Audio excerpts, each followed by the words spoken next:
New express news 24 ताजी बातमी ताजी चर्चा सर्व घडामोडींचा अचूक वेध घेणारं न्यूज चॅनल। इचलकरंजीतील मोठे तळे परिसरात एका टोळक्यानं 9 फेब्रुवारीला रात्री दोघांना मारहाण करून दहशत माजवत वाहनांची तोडफोड केल्याची घटना घडली होती। या प्रकरणी गावभाग पोलिसांनी तिघांना अटक केली आहे। जेकब तडाखे, आकाश तडाखे, आर्यन लोखंडे अशी त्यांची नावे आहेत। उर्वरित संशयितांचा पोलीस शोध घेत आहेत। इचलकरंजीतील मोठे तळे परिसरात 9 फेब्रुवारीला एका टोळक्यानं काठ्या घेऊन शिवीगाळ करत वाहनांची तोडफोड करत दहशत माजवण्याची घटना घडली।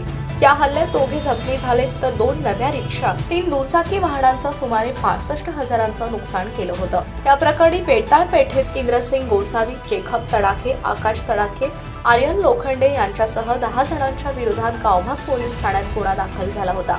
पोलिसांनी यातील जेकब तडाखे, आकाश तडाखे, आर्यन लोखंडे या तिघांना अटक करून न्यायालयात हजर केलं असता त्यांना न्यायालयीन कोठडी सुनावली आहे। या गुन्ह्यातील उर्वरित संशयितांचा पोलीस शोध घेत आहे।